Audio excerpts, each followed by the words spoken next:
Ladies and gentlemen, we are often faced with the seemingly endless rush of our lives, the pressing demands, the constant striving, the frustration of waiting. We all know that feeling when things don't go according to plan, when the answers seem slow in coming, or when the road ahead is shrouded in uncertainty.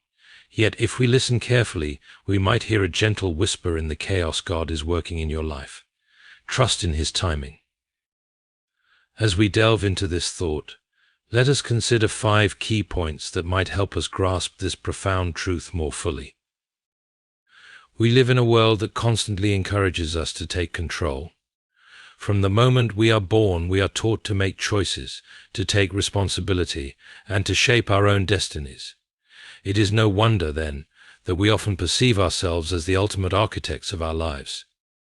We believe that the key to happiness, success, and fulfillment lies in our ability to exercise control over the circumstances around us. We plan, we organize, we strategize, all in an effort to steer the ship of our lives in the direction we deem best. And yet, beneath the surface of this illusion of control, there is a reality that many of us resist to acknowledge. We do not truly control the course of our lives as we think we do. This reality, though unsettling, is an essential part of understanding how God works in our lives. C.S. Lewis, in his reflections on the nature of human existence, often emphasized the fallacy of believing that we are the ultimate masters of our own fate. He writes, "The more we believe we are in control, the less we realize how much we are being shaped by forces beyond our comprehension. For many of us, this is a difficult truth to accept. We live in an age that prizes individualism and self-sufficiency, where the narrative of self-made success is glorified, and where the idea of surrendering control is viewed with suspicion, even fear. Yet, in order to understand God's timing and His presence in our lives, we must first come to terms with the illusion of control and the limits of our own power. The first step in confronting the illusion of control is acknowledging that our understanding of control is often superficial. It is easy to believe that by making decisions, whether about our careers, relationships, or health, we are shaping the future according to our desires. But this sense of control is, at best, a thin veil over the deeper reality of our vulnerability. Life is unpredictable. Circumstances change without warning, and the future is filled with unknowns. We may make the best plans, but they can be derailed by forces entirely beyond our control: a sudden illness, a loss of a loved one, a financial crisis, or a global event like the pandemic. In these moments, our carefully constructed plans begin to crumble, revealing how little control we actually have. The more we cling to the illusion of control, the more we experience frustration, anxiety, and a sense of helplessness when things don't go according to our designs. But it is in these moments of surrender, when our plans fail and we are faced with the reality of our limits, that we have the opportunity to grow in our understanding of how God works in our lives. Lewis understood that human beings, in their attempts to control everything around them, often miss the deeper currents of divine providence that are shaping the world in ways beyond their comprehension. The second aspect of the illusion of control is the tendency to believe that we can achieve a perfect outcome if we just try hard enough. We often subscribe to the belief that success is purely the result of effort, and that if we put in enough work, the desired results will follow. This belief is deeply ingrained in the modern worldview and is reinforced by the idea of the self-made individual. However, this mindset can lead us to a subtle form of pride and self-reliance. It encourages us to believe that we are the sole architects of our lives, as though our efforts alone are sufficient to bring about the life we envision. But C.S. Lewis, in his exploration of faith and grace, reminds us that true transformation comes not through sheer willpower, but through surrender. In his work Mere Christianity, he writes about how God works in us through grace, shaping us not by our own striving, but by His divine influence. He speaks of how, when we try to force things in our own strength, we often miss the subtle ways in which God is shaping us through experiences of failure, disappointment, and hardship. The act of surrender is not a passive resignation but an active choice to acknowledge that our efforts alone are insufficient and that we must trust in God's wisdom and timing. This leads us to another layer of the illusion of control, the desire for certainty. We are wired to want clear answers, to know the future, to have a sense of direction that is unwavering and unambiguous. The desire for certainty is rooted in our fear of the unknown, a fear that the world is chaotic and unpredictable. We want a map that will guide us through life, with every turn and detour neatly marked. But this quest for certainty often blinds us to the fact that life is inherently uncertain, and it is in the unknown that God works most powerfully. Lewis often used the image of a story to illustrate the unfolding of God's plan for our lives. In the Screwtape Letters, he presents the idea that we are all characters in a story that is being written by the ultimate author. As characters in a story, we do not have the full view of the narrative. Our perspective is limited to the present moment. We cannot see the end of the story or understand how each chapter fits into the grand design. Yet, just as a good author knows the trajectory of a story, so too does God know the end from the beginning. The uncertainty we feel is not a sign of abandonment, but a part of the larger narrative, one in which we are being shaped and molded according to His purposes. In light of this, the illusion of control becomes even more evident. We can no longer insist on having all the answers or knowing the outcomes of every decision. Instead, we are called to trust in the author of our lives and to surrender to the unfolding story, knowing that each chapter, however difficult or confusing, is leading us towards something greater than we can comprehend. Finally, the most important realization about the illusion of control is that it prevents us from fully embracing God's grace. When we believe that we are in control, we create distance between ourselves and the divine. We rely on our own understanding and our own abilities rather than opening ourselves to the mysterious, all-encompassing grace that God offers. Grace, by definition, is something we cannot earn or control. It is a gift that flows freely from God's heart, and it is in our surrender to this grace that we find true peace and fulfillment. When we let go of the illusion of control, we make room for God to work in our lives. We come to understand that His timing, though different from our own, is always perfect. We learn that our plans are not the final word, but rather part of a much larger, divine plan that is unfolding with purpose and beauty. By embracing our vulnerability and our need for God's guidance, we allow ourselves to be shaped by His hand, rather than by our own limited understanding. In the end, the illusion of control is not a falsehood that should fill us with despair, but an invitation to deeper trust. When we release our need to control, we open ourselves to the greater work that God is doing in us and through us. Time and eternity, these two concepts stand at the heart of human experience, and yet they are worlds apart. As we live our daily lives, we are bound by time. We wake up in the morning, plan our day, meet deadlines, and rush from one task to the next, all governed by the relentless tick of the clock. Our minds are constantly preoccupied with the present moment, the future we strive to control, and the past we cannot change. Time seems to be our most precious commodity, and it defines how we live, how we work, and how we relate to the world. Eternity, on the other hand, is something beyond our comprehension, something that defies the laws of time, yet it is equally central to the Christian understanding of God's nature and purpose for our lives. The difference between time and eternity is not just a theological or philosophical matter, it is crucial because it shapes the way we understand God's actions and His timing in our lives. In C.S. Lewis' writings, this distinction is often explored through a lens of humility and awe.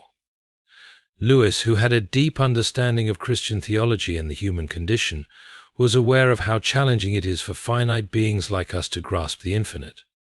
We are accustomed to thinking in terms of past, present, and future, and our lives are structured around these limitations. Yet God exists outside of time, seeing all of history in a single, eternal moment. This understanding invites us to reconsider our perceptions of God's actions in our lives, particularly when we struggle with the feeling that God's timing does not align with our own. In his writings, Lewis often emphasized the limitations of human understanding.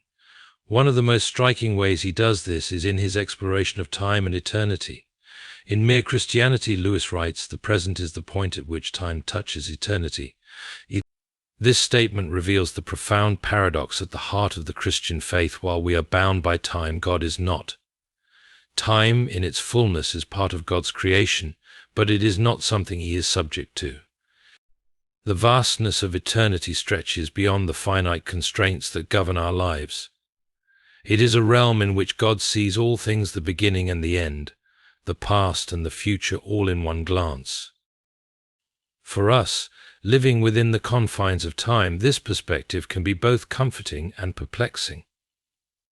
When we face difficulties in our lives, we often wish for immediate answers. We want to know why things are happening, why our prayers seem unanswered, why God's plan seems hidden from us. In moments of suffering or confusion, we might wonder if God is even aware of the passing of time, or if he simply remains distant, unbothered by our anxieties. But this is where the difference between time and eternity becomes crucial. God's actions are not restricted to our timetable. While we wait for solutions and resolutions in our lives, God, who is outside of time, is already at work in ways we cannot comprehend. His timing is not delayed or hurried by our human expectations. In fact, the very idea of delay or waiting is alien to eternity. From God's eternal perspective, all things are seen as present. He knows the end from the beginning, and every moment of our lives is part of a larger, divine plan that unfolds according to his perfect wisdom. This reality should change how we view time in relation to God's will. We often imagine that God operates in the same way we do on a linear timeline, moving from one event to the next. But when we accept that God is eternal, we begin to understand that he works in the fullness of time. He sees the beginning, the middle, and the end of all things as a single unified whole. This allows him to weave together the tapestry of human history, the narrative of each individual life, and the unfolding of his purposes in ways that are far beyond our limited perception. C.S. Lewis beautifully captured this tension between time and eternity in The Last Battle, the final book of the Chronicles of Narnia. In the story, the characters pass through a door into a new world, one that is both familiar and infinitely more beautiful. As they step into this world, they realize that time no longer functions as it once did. In this new realm, the old world, with all its trials and suffering, is revealed to have been a mere shadow of the true, eternal reality. The passage of time fades away, and all things are made new in the eternal moment of God's presence. The characters' understanding of what was real is transformed, as they see that all the struggles and hardships they faced in the world of Narnia were part of a greater divine purpose that transcended time. In a similar way, the lives we live in time, our moments of joy, sorrow, triumph, and defeat, are part of God's eternal plan. To us, they may seem like isolated events, fleeting moments in the grand span of history. Yet in the light of eternity, every moment is imbued with significance.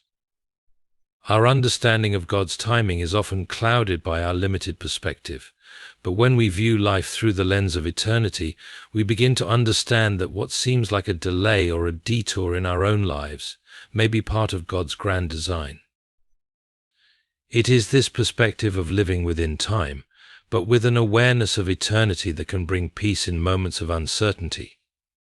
When we struggle with the seeming silence of God or the apparent delay in his answers to our prayers, we must remember that God's eternal view is not confined to our timeline. He is working, even when we cannot see it. His timing is always perfect, though it may not align with our desires or expectations. Lewis also draws on the idea of God's eternal presence in the Screwtape Letters, where the senior demon Screwtape advises his nephew, Wormwood, on how to exploit human perceptions of time. He encourages Wormwood to distract humans with the tyranny of the clock, making them focus solely on the passing of minutes, hours, and years, rather than considering the eternal implications of their actions.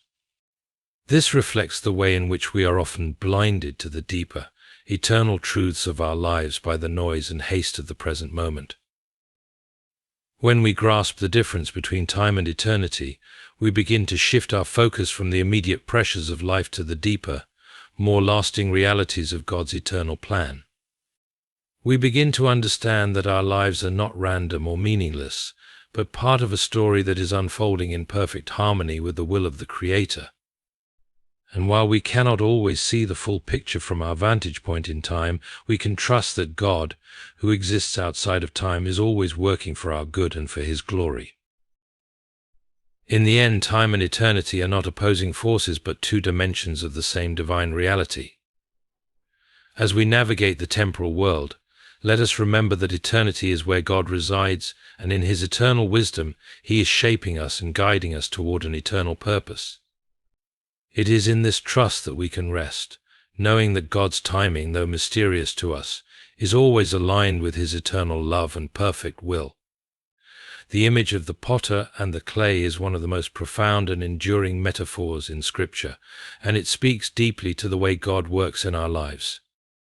From the moment we are born, we are shaped by the circumstances around us, the people who influence us, and the choices we make. But there is a deeper reality, a spiritual truth that undergirds everything we experience. We are the clay, and God is the potter. This image evokes a sense of both humility and awe, for it invites us to consider how our lives are shaped not merely by our own will or effort, but by the divine hand of the Creator, who works in ways we cannot fully comprehend. In the Bible, the prophet Isaiah speaks of God as the potter, crafting and molding His people as He sees fit. But now, O Lord, you are our Father, we are the clay, and you are our potter, and all of us are the work of your hand. Isaiah 64:8. This metaphor carries profound implications about our relationship with God and His role in shaping our lives. C.S. Lewis, with his deep understanding of Christian theology, often reflected on the way God shapes us through both the gentle and the painful moments of life. The process of being shaped by God is not always a comfortable one, yet it is essential to our growth and spiritual maturity. The first aspect of the potter and clay metaphor is that it highlights the reality of our dependence on God. As clay, we have no independent existence apart from the potter. The clay cannot shape itself. It is entirely reliant on the skill, wisdom, and intention of the potter to become something beautiful and useful. Similarly, we as human beings are utterly dependent on God to form us into the people we were created to be. In our modern world, where self-reliance is often exalted, this truth can be difficult to accept. We are taught to pull ourselves up by our bootstraps and to take control of our own destinies. But the image of the potter and clay reminds us that, apart from God, we are nothing. We cannot shape ourselves. We are entirely dependent on the Creator to mold us, to guide us, and to form us into something good. C.S. Lewis recognized this fundamental truth in his own life. He often spoke of the way God shapes us not through our own efforts but through His grace. In Mere Christianity, Lewis wrote, God is shaping you into something new, something better. We are being transformed into the image of Christ, not through our own striving but through His grace, His will, and His perfect timing. This process of transformation is not a quick fix or a sudden change. Just as the potter slowly shapes the clay, smoothing out imperfections and guiding it toward its intended form, so too does God slowly, patiently work in our lives. We may not always understand the process, but we must trust that He knows what He is doing. This brings us to the second key aspect of the potter and clay image. The process of being molded is often painful.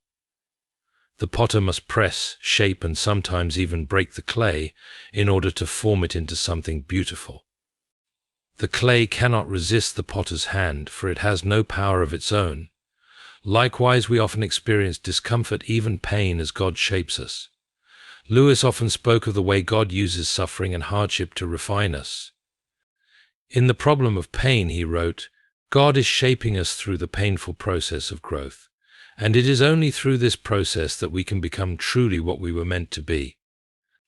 This idea is difficult to accept in a world that prizes comfort and ease, but the Christian faith teaches us that it is through suffering that we are often most deeply shaped. The potter does not carelessly break or bruise the clay, rather, he does so with the intention of forming something stronger and more beautiful. The same is true for the suffering we experience in life. God allows us to go through difficult times, not because he enjoys our pain, but because he knows that these trials will refine us, purify us, and make us more like Christ. Just as the potter works with great care and skill, so too does God work in our lives with love and wisdom, knowing exactly what is needed to shape us into vessels of honor. Furthermore, the potter's work is never rushed. The process of shaping the clay takes time, and it is only when the clay is fully formed that it is ready to be fired in the kiln. Similarly, God works slowly and patiently in our lives. We often desire instant results. We want to be mature, wise, and spiritually fulfilled without going through the painful, slow process of growth. But just as the potter takes his time to mold the clay, so too does God take time to shape us. The process of sanctification, the ongoing work of becoming more like Christ, is not instantaneous. It is a lifelong journey, and God uses every moment of our lives, both the joys and the sorrows, to refine us. In his reflections on spiritual growth, Lewis wrote in the Screwtape Letters, "The enemy God wants to make something out of you, but you are a creature who does not yet see the end of the story. You want things quickly, but he is taking his time to make something of you that will be truly good." Truly whole, this is a powerful reminder that God's work in our lives is not hurried or superficial. He is shaping us to be something enduring and eternal, something that will reflect his glory and grace. The final point to consider in the image of the potter and clay is that the potter knows the purpose of the clay. The clay does not decide what it will become. The potter has a vision for it. In the same way, God knows the purpose he has for our lives, and he is shaping us according to that purpose. We may not always understand what that purpose is, and we may sometimes feel like we are being shaped into something we do not want to be, but the potter knows exactly what he is doing. C.S. Lewis often reflected on the mystery of God's purposes for our lives, acknowledging that we may not always understand his ways, but we can trust that he is working toward something good. In The Four Loves, Lewis writes, "God's love is not the love we would choose for ourselves, but it is the love that makes us whole." The potter shapes the clay according to his plan, and in the end, the clay will fulfill its purpose, even if it does not yet understand that purpose. This reminder invites us to trust in God's perfect wisdom and to submit to the shaping process, knowing that he is forming us for a higher purpose than we can see in the moment. Ultimately, the potter and clay metaphor is a reminder that we are not in control of our own lives. We are the clay and God is the potter. He shapes us, refines us, and molds us according to his perfect will. The process may be difficult at times, but it is always purposeful. Just as the potter's hand brings beauty and purpose to the clay, so too does God's hand shape us into vessels of honor, fit for his service. In the end, the beauty of the final product will far surpass the struggles we face in the process, and we will stand as testimony to the loving and faithful work of the master potter. Transformation is an essential theme in the life of every Christian, and it is a journey that often takes us through a series of challenges, struggles, and growth. It is the process by which we move from our old selves, with all their flaws and imperfections, to become the people God intends us to be. Yet this process is not always easy, nor is it quick. Transformation often involves discomfort, waiting, and moments of uncertainty. In the midst of such times, the temptation is to lose faith or to try to take control of the process ourselves. But the call to trust in the process of transformation is crucial for our spiritual maturity and growth. C.S. Lewis, in his writings, often reflected on the journey of transformation and the necessity of trusting God during the process. He understood that human beings, in their striving for change and improvement, often grow impatient with the work God is doing in their lives. We want immediate results, instant gratification, and a clear path to success. Yet God's work of transformation does not operate according to our schedules or plans. It is a work that unfolds gradually, like the steady sculpting of a piece of clay, and it requires a deep trust in God's wisdom and timing. The first aspect of trusting the process of transformation is understanding that it is a gradual journey. Many people, especially in today's fast-paced world, seek quick solutions and instant results. Whether it's through self-help books, productivity hacks, or striving for perfection in every area of life, there is a prevailing culture that values speed and efficiency. This mindset can lead us to believe that transformation should happen quickly and easily. We may grow discouraged when change does not occur as swiftly as we expect, or we may even try to force transformation through our own efforts. However, the process of spiritual transformation is not like a quick fix. It is, rather, a gradual unfolding, much like the growth of a tree or the maturing of a fine wine. It takes time, patience, and persistence. Lewis, in Mere Christianity, writes that the process of becoming more like Christ is a lifelong journey, one that involves constant refinement. He reminds us that God is not in a hurry to make us perfect. Just as a potter patiently molds and shapes the clay over time, God works in us slowly and steadily, removing our imperfections and shaping us into the image of His Son. We may not always see the progress, but that does not mean it is not happening. The key is to trust that, even when we cannot see the immediate results, God is at work in us. Another critical element of trusting the process of transformation is recognizing that discomfort is often a necessary part of the journey. In a culture that values comfort and ease, the idea that growth comes through struggle may seem counterintuitive. But the truth is that transformation often requires us to face difficult circumstances that challenge our character and stretch our faith. Just as a muscle must be stretched and torn in order to grow stronger, so too must our faith be tested and refined in order for us to become more like Christ. Lewis frequently reflected on this idea of the pain and struggle inherent in spiritual growth. In The Problem of Pain, he writes that suffering is not something that God causes for its own sake, but rather it is used by God as a tool for transformation. God allows suffering not to harm us, but to shape us into something better. It is through the difficult moments of life, the moments when we feel broken, uncertain, or exhausted, that we are often transformed most profoundly. This is where true trust in the process comes in. When we endure hardship and remain faithful, we allow God to use those moments to refine us, strengthen us, and prepare us for the future He has planned for us. Without those moments of struggle, the depth of our transformation would not be as great. Furthermore, transformation requires us to surrender control. This can be one of the hardest aspects of the process because it requires us to let go of our own desires, ambitions, and plans.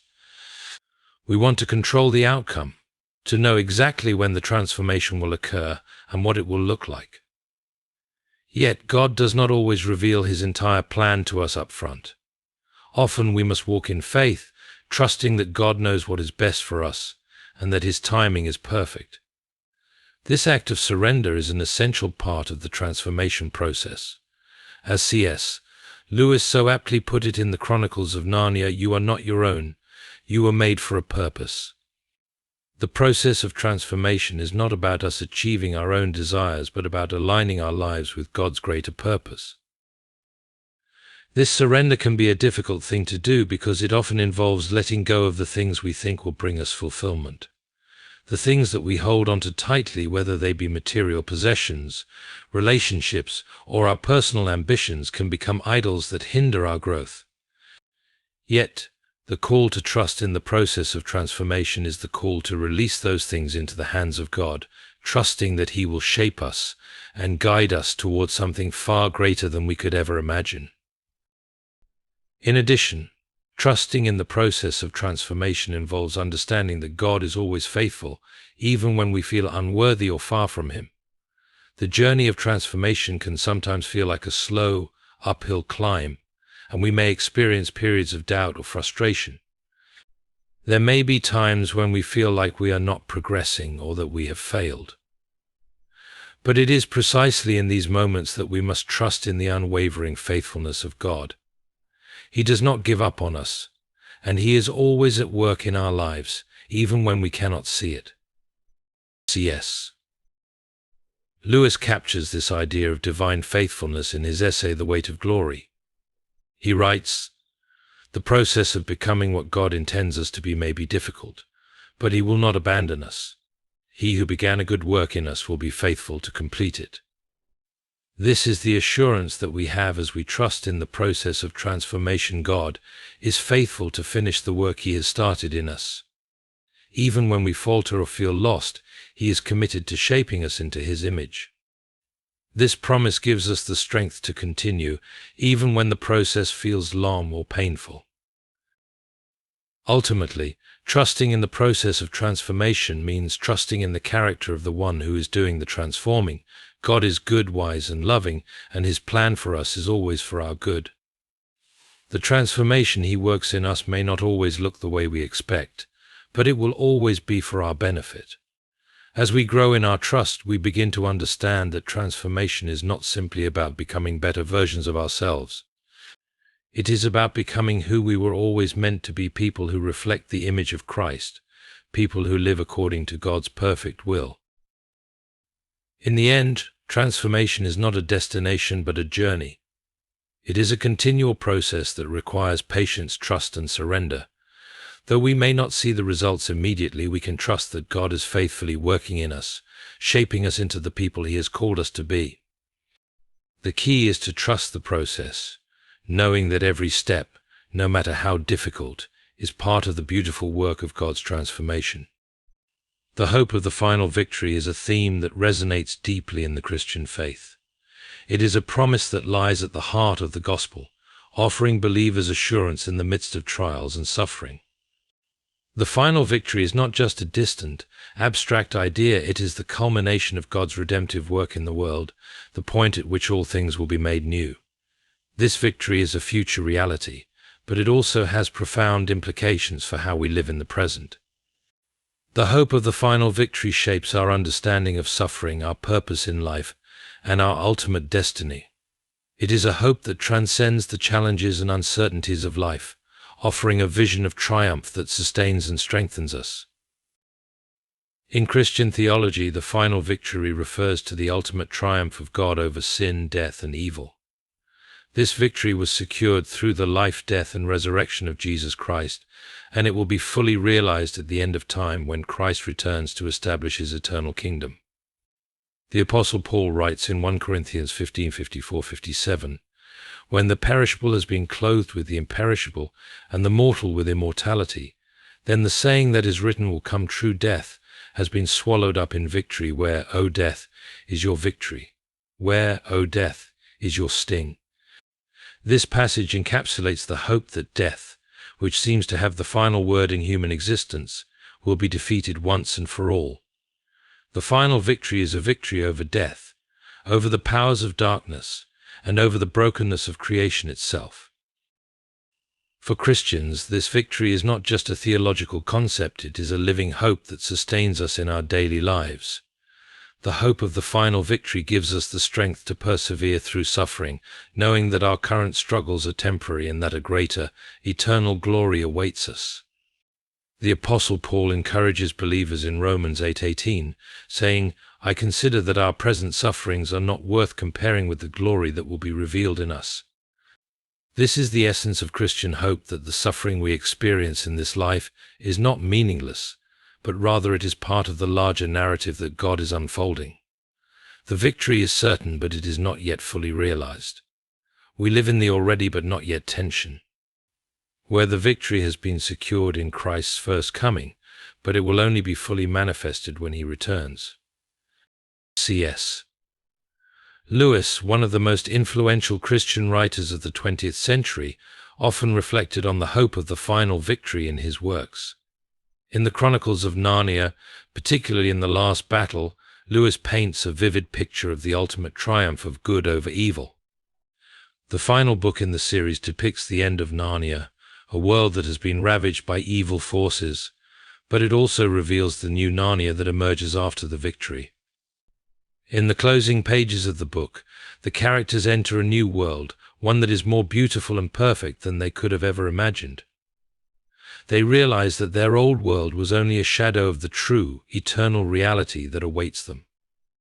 This image of the new Narnia captures the essence of the hope of the final victory, that the brokenness of this world will be healed and transformed into something even more glorious. Lewis's understanding of the final victory was shaped by his belief in the ultimate goodness and power of God.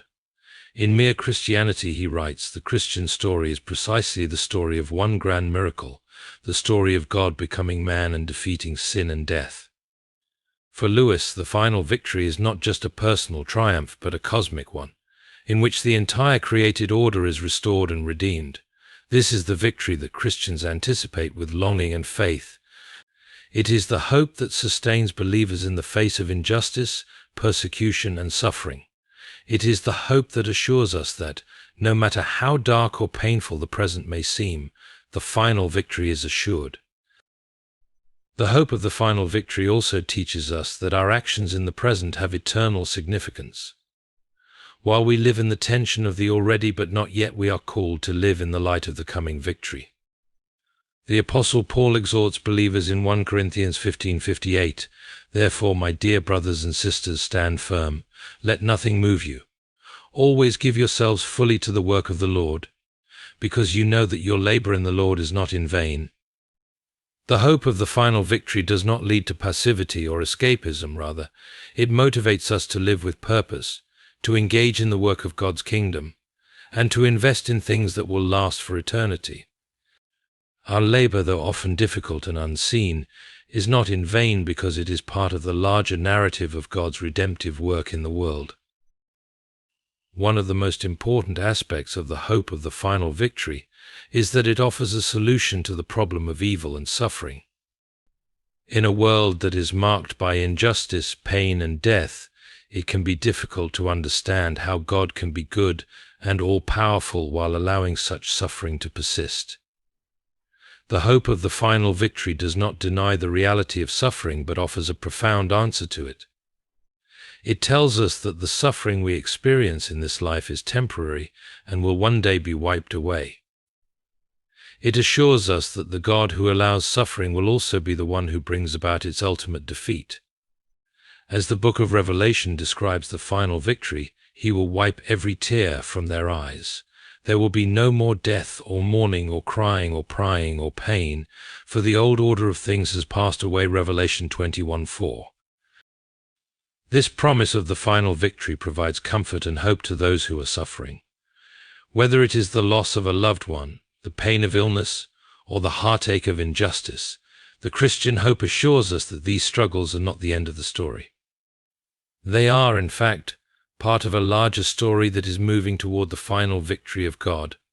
We are invited to trust in this hope, knowing that it is not based on wishful thinking, but on the firm foundation of God's promises, which are faithful and true. Finally, the hope of the final victory shapes our understanding of our own personal destiny. For Christians, the ultimate victory is not just a collective event that will affect the world as a whole. It is also a deeply personal experience. The Apostle John writes in 1 John 3:2, "Dear friends, now we are children of God, and what we will be has not yet been made known. But we know that when Christ appears we shall be like him, for we shall see him as he is." This promise of personal transformation is at the heart of the hope of the final victory. It is the hope that when Christ returns, we will be fully united with him and fully transformed into his image. The struggle against sin, temptation, and weakness will be over, and we will experience the fullness of life as God intended. In this way, the hope of the final victory is not just about the defeat of evil or the restoration of creation. It is about the complete renewal of each individual who places their trust in Christ. This hope calls us to live with anticipation, knowing that the best is yet to come. It encourages us to live with faith, perseverance, and joy, even in the midst of the trials and difficulties of this world, because we know that victory is assured. The hope of the final victory is the hope that sustains Christians through every trial, hardship, and suffering. It is a hope that is rooted in the reality of Christ's work on the cross and his promised return. It is a hope that calls us to live in light of the coming kingdom, knowing that our labor is not in vain and that the brokenness of this world will one day be fully restored. It is the hope that death and suffering will be defeated, and that we will one day experience the fullness of life in the presence of God. This is the hope that gives us strength, courage, and endurance as we wait for the final victory that is to come.